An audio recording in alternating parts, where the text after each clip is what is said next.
Ya, kita masih berbicara mengenai sejumlah penangkapan teroris di Merauke. Saya langsung ke Brigjen Edi Hartono di sini. Pak Edi, kalau ini kan kita informasinya seperti ada keterkaitan antara para penyerang di Makassar dengan mereka yang tertangkap di Merauke. Nah, ini penting juga untuk mungkin diberantas agar diketahui oleh masyarakat bahwa apakah terkait atau tidak terkait ini bisa ditangani begitu, Pak Edi. Tapi ada kekhawatiran tadi, kok bisa jaringan ini begitu luas, kok bisa jaringan ini bisa bertindak di berbagai lokasi. Sebenarnya bagi masyarakat, seperti apa yang kita harus sikapi adanya jaringan seperti ini? Ya, terima kasih Mas Timothy. Sekali lagi bahwa pengungkapan JAD Merauke ini sementara masih dalam tahap pasca penangkapan ya.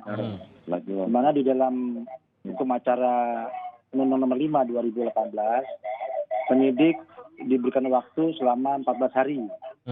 Kemudian ditambah 7 hari apabila diperlukan. Ya. Dan ini nanti kita masih menunggu ya, apakah jaringan ini terkait dengan Makassar. Ya. Nanti pihak Polri juga akan memberikan penjelasan ya. Jadi pada dasarnya saat ini belum diketahui lah begitu ya? Ya, maksudnya pendalaman Pak ya. Ya.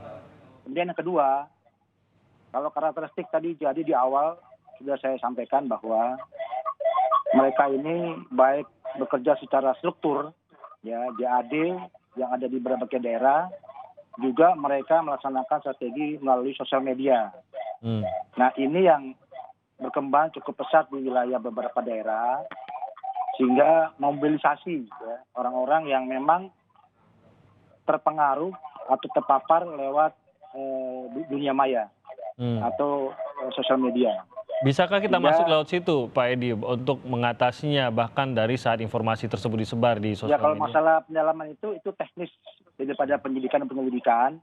Namun outputnya adalah bahwa saat ini Densus 88 sudah mampu melakukan pencegahan. Beberapa kegiatan yang dilakukan oleh kelompok JAD ini melakukan pencegahan.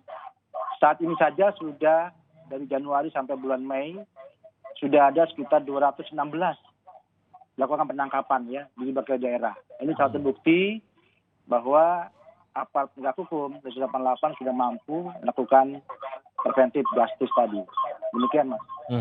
Jadi memang ini poin yang sangat penting adalah bahwa ini adalah keberhasilan untuk menindak sebagai bentuk preventif begitu sebelum kejadian, dan ini seperti kata Mas Ridwan juga tadi bahwa inilah yang terbaik sebenarnya, bukan hanya untuk memberantas tapi juga bisa mencegah sebuah kejadian itu jangan sampai terjadi. Nah kalau dari Mas Ridwan, Anda sendiri melihat mengenai jaringan yang sampai saat ini belum diketahui jelas apakah benar ada keterkaitan antara Merauke dan Makassar, tapi pergerakan dari kelompok teroris ini, karena kita tahu ini bukan sebuah organisasi yang strukturnya sangat jelas begitu. Ada yang bertindak sendirian, ada yang bertindak secara berkelompok. Nah ini yang harus diwaspadai saat ini seperti apa Mas Ridwan dengan kondisi ini? Ya, saya kira saat ini konsentrasi JAD itu lebih pada survival ya, Mas Timothy ya. Karena jaringan mereka ini dibongkar habis oleh Densus 88. Ya. Jadi sisa-sisanya itu berupaya melakukan survival, salah satunya dengan mencari yang kita sebut dengan Qaidah Aminah atau daerah aman ya, daerah basis baru. Nah karena itulah kemudian mereka memilih misalnya Papua gitu kan. Tapi bukan berarti sel-sel tidur mereka yang ada di wilayah klasik mereka, misalnya Jabodetabek, kemudian Makassar, Sulawesi, itu bukan berarti kemudian bisa tidak kita waspadai.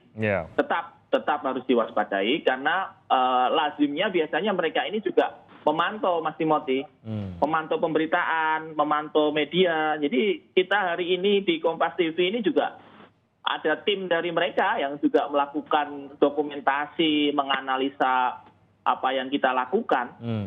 Jadi benar kata Pak Kapolres tadi bahwa memang tidak semua bisa dibuka di media. Karena media ini nggak steril juga. Ini mereka dalam tanda petik ya, mereka ini juga punya intelijen gitu loh. Jadi mereka bisa menduga dan memperkirakan apa yang akan dilakukan aparat keamanan. Nah ini kan seperti adu taktik ya. adu taktik antara kelompok ini dengan penegak hukum. Jadi gitu Mas Timothy. Jadi mereka justru mencari informasi sejauh apa polisi mengetahui pergerakan mereka begitu ya. Dan ini mengapa dari tadi juga Pak Untung untuk terkait dengan perkembangan dari penyelidikan tidak diungkap di publik karena saat ini masih berjalan. Pak Edi juga tadi mengingatkan bahwa masih dalam pendalaman. Nah, saya ke Pak Untung mengenai kekhawatiran dari Mas Ridwan tadi. Tanah Papua ini memang memiliki sensitivitas yang berbeda, apalagi saat ini menghadapi juga KKB. Nah, bagi kepolisian sendiri dengan upaya-upaya yang dilakukan, apakah memang harus membagi perhatiankah atau sebenarnya bisa sekaligus justru kehati-hatian tersebut sekaligus untuk kedua-duanya atau bagaimana Pak Untung?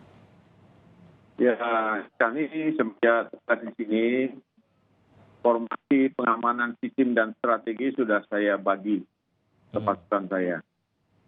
Baik Intel, baik Darsa, baik tim khusus yang dibentuk di sini namanya tim Raja Wali. Semua sistem pengamanan sudah kami bagi, penuh di lapangan. Apalagi persiapan menyangkut PON. Nah, apalagi menyangkut PON. Ini tidak boleh kita campur adukan. Sedangkan menyangkut bom atau teroris sudah ada tugasnya masing-masing. Sudah ada Densus 88. Nanti kalau mereka butuh apa dan bagaimana kita siap. Apapun yang mereka lakukan di lapangan dan mereka tangkap harusnya dipertanyakan. Itu sudah lumayan tugas mereka. Biarkan mereka bekerja dulu. Nanti kalau sudah selesai sama sekali, mau ditanyakan gampang. Karena ini masih dalam pengembangan, baik orang maupun barang bukti yang lain, kalau kita jelaskan ke nanti salah. Nanti penjahatnya hilang, gitu loh. Dia mudah dan licin. Jadi kalau mereka lagi bekerja, nguliti masalah, mereka lagi lakukan pengembangan, dia dulu, jangan tanya dulu. Ya, teman-teman wartawan sabar sedikit kan. Tentu masih kerja tuh. Semua masih di lapangan. Nah, mereka tidak tidur. Kita step by step, kita gantian. Ya, nanti kalau tugas-tugas sudah selesai, silakan. Menyangkut PON, memang kita nomor 1 di wilayah Papua ini kita harus jaga aman, karena kan ada yang harus kita siapkan. Arena untuk lomba, arena untuk nonton, arena untuk mereka santai, untuk pesta, wisata, untuk budaya maupun makan. Ini kan kita harus amankan juga. Masyarakat yang mau jualan, masyarakat yang mau pesta, apa saja budaya yang mereka miliki, nah, saat ini lagi gencar-gencarnya mereka lakukan. Nah, sekarang kita fokus di situ. Menyangkut teroris, ya kan kita punya Densus 88 bekerja sampai selesai. Nanti kalau sudah selesai, kan bagian humas kita ada tuh. Temuin saja humas kita. Lengkap itu data di sana. Kapolda juga bisa ditanyain. Beliau udah siap. Saya takut kalau saya bicara banyak, apa yang ditugaskan Kapolda nggak tuntas di sini. Karena tugas kita masih banyak. Banyak yang belum selesai. Demikian Bang Haris. Oke. Dukungan yang dibutuhkan dari masyarakat, khususnya di Merauke saat ini seperti apa Pak Untung? Ya, pertama, ucapkan terima kasih banyak doanya terhadap kita, dan kita tetap sehat, kita kerjasama, terus apapun yang menyangkut hal-hal seperti kita pandang untuk dilaporkan, kita sampaikan aja. Kita ada di tengah masyarakat. Saya punya pintu belum pernah tertutup pada siapapun, walaupun saya lihat orang mulai dari kaki sampai kepala. Silakan. Masyarakat ini adalah keluarga besar saya tanggung jawab itu. Apapun yang Tuhan mereka adalah Tuhan keluarga besar saya. Jadi yang terjadi dan saya lakukan semua di sini seperti keluarga sendiri. Oke, jadi kalau memang ada sesuatu yang berbeda, itu lebih mudah dikenali karena saling mengenal juga dan saling mensupport di Merauke.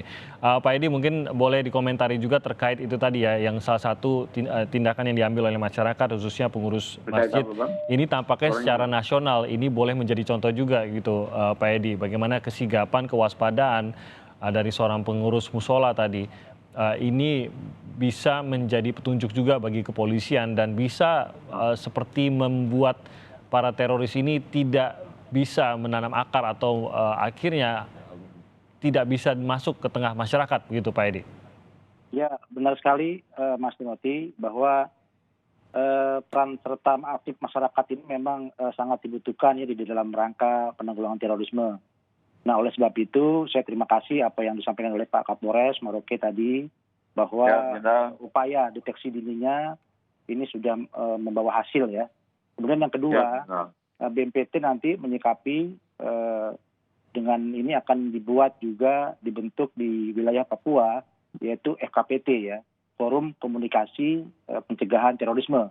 Nah itu nanti akan dibentuk dianggotakan oleh kearifan lokal Papua. Jadi masyarakat Papua kita bentuk sebagai forum. Nah disitulah kita sebagai wadah untuk membahas ya, permasalahan-permasalahan yang terjadi di wilayah Papua, baik Papua maupun Papua Barat. Demikian Mas Timothy. Jadi memang ini akan lebih disosialisasikan lagi apa yang harus dilakukan oleh masyarakat, apa yang harus dilakukan oleh mungkin dari pemimpin-pemimpin di tengah masyarakat, pemimpin daerahnya juga kalau menemui hal-hal seperti ini, kewaspadaan seperti apa yang dimiliki ini lebih kepada membuatnya seperti lingkup nasional begitu Pak Edi ya?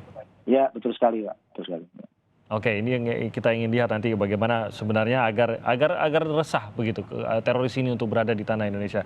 Nah, saya terakhir ke Mas Ridwan. Mas Ridwan, kita tahu bahwa salah satu poin yang meresahkan kita adalah bahwa yang menjadi titik rencana penyerangan ini adalah rumah ibadah. Nah, mungkin memang kalau kita bisa membaca bagaimana sebenarnya tujuan dari teroris ini dalam sejarahnya, menyerang rumah ibadah biasanya memiliki implikasi yang lebih besar daripada sekadar bangunan rusak begitu. Nah ini mungkin yang harus dipahami juga kalau ada rencana serangan seperti ini di tengah masyarakat atau penerimaan sosial seperti apa untuk peristiwa-peristiwa seperti ini. Ya Mas Timothy, untuk kelompok JAD Pro ISIS itu mereka punya konsep namanya Miftahus Syiro. Miftah itu pembuka, Syiro itu konflik. Jadi mereka selalu membuka konflik. Mereka selalu memprovokasi supaya terjadi konflik. Karena itulah kemudian mereka mencoba menyerang simbolik, menyerang pastor, menyerang gereja. Bukan dalam konteks sekedar bangunan, bukan dalam konteks sekedar orang, tetapi lebih dari itu mereka mencoba menyulut bara konflik. Nah ini kita masih dalam situasi 1 Juni, hari lahir Pancasila. Saya kira kita tidak ada salahnya kita ingatkan ulang bahwa Indonesia ini sukunya beragam, ratusan suku, kemudian agamanya juga tidak hanya satu agama. Inilah kesempatan emas buat kita untuk menunjukkan kepada dunia bahwa Indonesia ya masih baik-baik saja. Bahwa kelompok kecil teroris itu, kelompok JAD itu kan kecil sekali ya. Paling berapa sih, nggak sampai 2.000 lah. Dibandingkan 270 juta warga Indonesia kan kecil sekali. Jangan sampai yang kecil seperti itu bisa merusak persahabatan, merusak keharmonisan, merusak kedamaian yang selama ini sudah terjalin baik di Indonesia selama 76 tahun. Jadi saya kira ini juga kejadian di Merauke ini, penangkapan ini kebetulan bertepatan dengan momentum dekat-dekat dengan 1 Juni, hari lahir Pancasila. Jadi ini simbolik benar gitu ya, apalagi Merauke ini paling timur ya kan, dari Sabang sampai Merauke. Ini sangat simbolik untuk mengingatkan kita bangsa Indonesia bahwa masih ada orang-orang jahat yang berupaya merusak ketentraman Indonesia.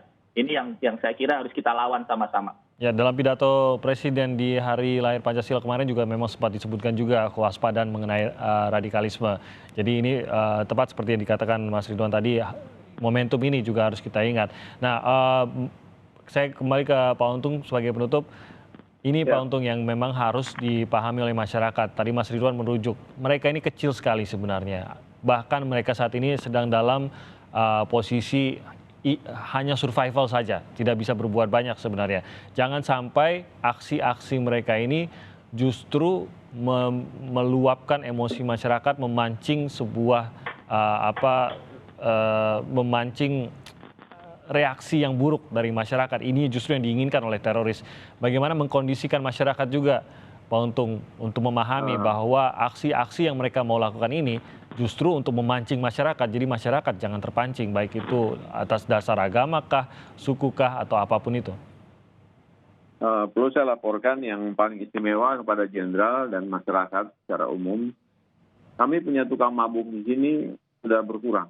Yang biasa kita temukan setiap malam itu 5 sampai 10, sekarang hampir kadang-kadang 1 malam tidak ada sama sekali, bahkan 1 minggu kadang-kadang sudah tidak ada lagi.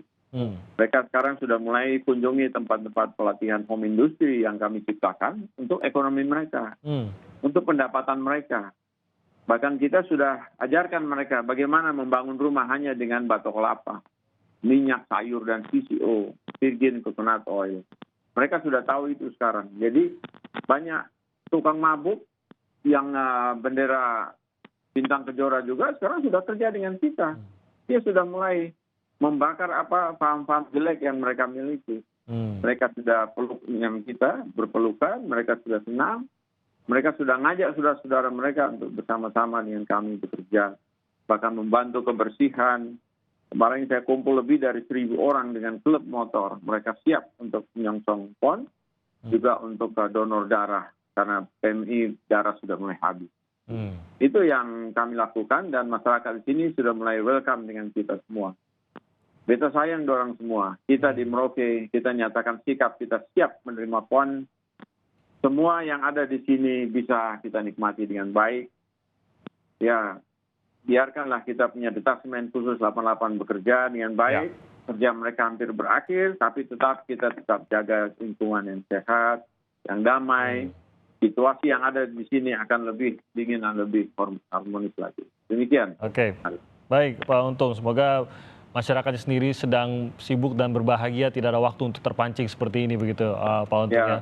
Baik, Pak Untung terima kasih banyak sudah bergabung bersama kami Kapolres Merauke, Pak Untung Sangaja, KPP untuk Sangaji. Tadi ada Brigjen Edi Hartono juga, juru bicara BNPT, terima kasih juga sudah bergabung bersama kami, Jenderal Edi, dan juga Mas Ridwan Habib, terima kasih sudah bergabung bersama kami di SAP Indonesia Pagi. Sehat semua.